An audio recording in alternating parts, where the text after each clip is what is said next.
guys, it's Samantha and I am here today with another Facts on Authors video. Today we are going to be talking about the Bronte sisters. So let us get started on our 15 facts. Fact number 1, the Bronte family consisted of a total of 6 siblings, 5 sisters and 1 brother. Those siblings were Maria, who was born in 1814, Elizabeth, who was born in 1815, Charlotte, who was born in 1816, their brother Patrick, most commonly known as Branwell, who was born in 1817, Emily, who was born in 1818, and Anne, who was born in 1820. Fact number 2, the 2 eldest daughters, Maria and Elizabeth, died after becoming sick at a boarding school that they had been sent to by their father. Little known to them, the boarding school was run by cruel people and headmaster did not have very good medical treatment. This boarding school is actually Charlotte Bronte's inspiration for Jane Eyre. Helen Burns is in fact paying homage to her sister Maria, who died while attending this school. Maria and Elizabeth were only 11 and 10 when they passed away. Fact number 3, by the time Charlotte and her sisters were old enough to attend school, her father decided to send them to Miss Wooler's school, who had an excellent reputation and they were well cared for and well treated. Charlotte Bronte actually had a good relationship with the head mistress of the school, Miss Wooler, and Miss Wooler actually escorted her down the aisle on Charlotte Bronte's wedding day. And Charlotte herself later taught at that school for a couple of years, and which of course helped pay the tuition of her sisters. Fact number 4, all of the Bronte children showed a great interest in writing from a very, very young age. Their imagination actually showed when their father gave their brother Patrick 12 wooden soldiers, and all of the children played with these soldiers, giving them their own names and their own stories. And it just helped to show how much of an imagination all the Bronte children had. Fact number 5, the Bronte children actually, when they were children, wrote little stories in little tiny books that they made that were about the size of a matchbox, which I believe they actually found them, so if I can find a picture of them, I will put it right here. They weren't very big, they were sewn together by the children and filled with illustrations and stories, and these books were intended to be of a size that the toy soldiers could read, so they were made to be little, like, doll-sized stories for these toy soldiers that they played with. Fact number 6, they often read the periodicals and papers that their father subscribed to. This is where they got a lot of the information for their stories. There were several publications that their father had gotten and read that had to do with new discoveries in Africa, and these were shown to have influenced their little writings as children. Their father encouraged their reading and their education, as he himself was a very learned man and liked to learn as much as he could, and he instilled that love within his children. Fact number 7, all of the sisters became governesses at some point in their life except for Emily.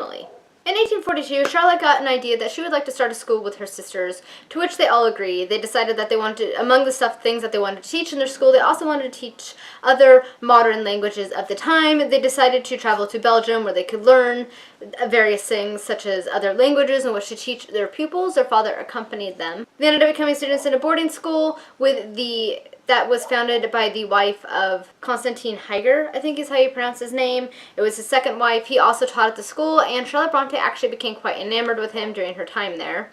After she had to return home to deal with her ailing father, as well as other family matters, she wrote several letters to him that he never responded to, and I guess later he actually had torn up the letters and thrown them in the trash. His wife actually took them out of the trash and painstakingly stitched and glued them back together. And later both their children ended up giving these letters to a British museum, who has them to this day. Unfortunately, they weren't able to go forward with their school plan due to the ill reputation of their brother that kind of, to a certain degree, tarnished their family reputation. He was known to fits a drama, and he was actually a drug addict, unfortunately. Fact number 9, Charlotte decided to get her sisters to write a book of poetry with herself. Together, they compiled their poetry. Charlotte wrote 19 poems, and Emily and Anne each wrote 21 poems, and they were able to get them published, but they had to use male names in order for the publisher to publish it. So they published under the name of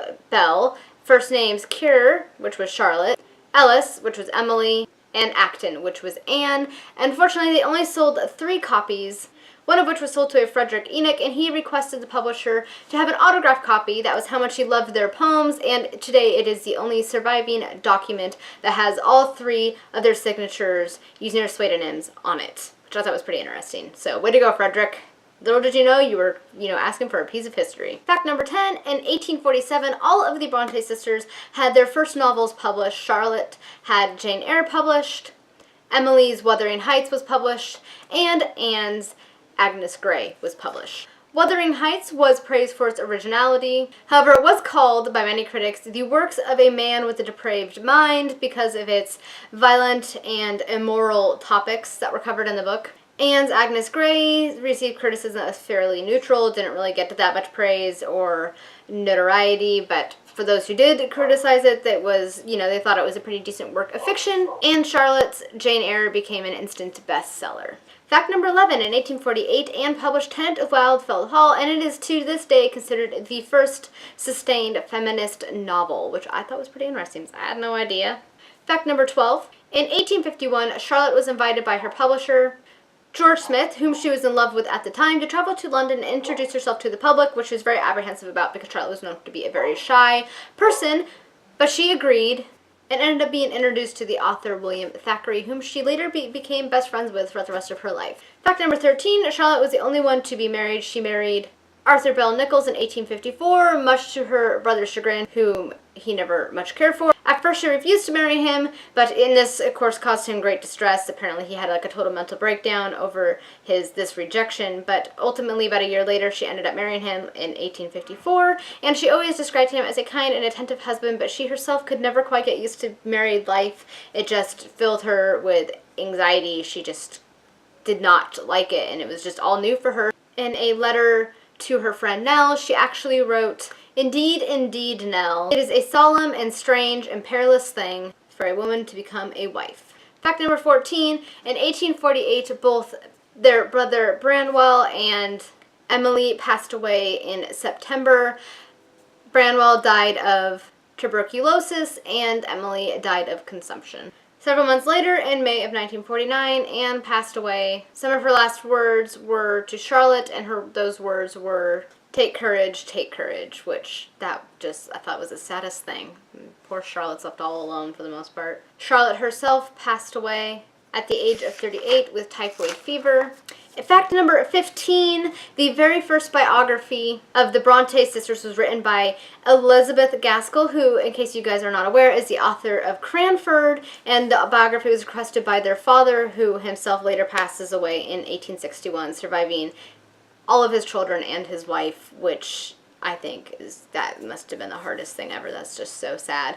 But Elizabeth Gaskell was the friend of the family and knew them well, and so he figured she would be the perfect person to write about his family. And I had no idea she knew them and wrote the biography of the Brontes. You see, this is why I do these videos, so there's something new, and I just thought that was interesting. Altogether, the sisters wrote 7 novels. Charlotte wrote 4, Jane Eyre, Shirley, the Professor, and Villette. Emily wrote Wuthering Heights, and Anne wrote Agnes Grey and Tenant of Wildfell Hall. Also on Emily's deathbed, I believe that she had an almost complete novel, and it can't be proved, but there are letters alluding to the fact that Charlotte may have burned this mostly completed novel because she felt it was just as scandalous as Wuthering Heights, and she didn't want her sister's memory to be tainted by this novel or have a reputation tarnished in any way. So I thought that was a little bit of an intriguing tidbit. This last little fact also I didn't include in the video, but I kind of want to just say right now because I found it really interesting. Apparently the Bronte family their father was originally from Ireland, and their name can be traced to the Irish clan O'Prontoch. I'll put it right here because I don't really know how to pronounce it. I don't know how to pronounce Gaelic words very well. But apparently they were a family of hereditary scribes and literary men. And it goes all the way from the Middle Ages all the way up to the 1800s. And it was their father who changed the name from that to Bronte, which, again, I thought was really interesting. And I guess they believe he changed it because he was a literary man. He kind of wanted to hide his humble background, which, I mean, I don't think that's so humble, but he was well known, he was well versed in Greek literature and mythology, and they believe that he may have chosen that name after reading about the Cyclops Brontes, which apparently in classical Greek translates to thunder. So who knew? That was a little bonus tidbit for you guys. I thought that was a little interesting fact. Alright guys, those were my 15 facts on the Brontes. Let me know if you guys like this video, if there's any authors that you would like me to feature in my future videos, and thank you guys so much for watching, and until next time, bye! Hi guys, it's Sam, and I am back today with another Top 5 Wednesday video. Top 5 Wednesday was created by Ginger Reads Laney, and I'll link her channel as well as the Goodreads group where you can find all of these great topics.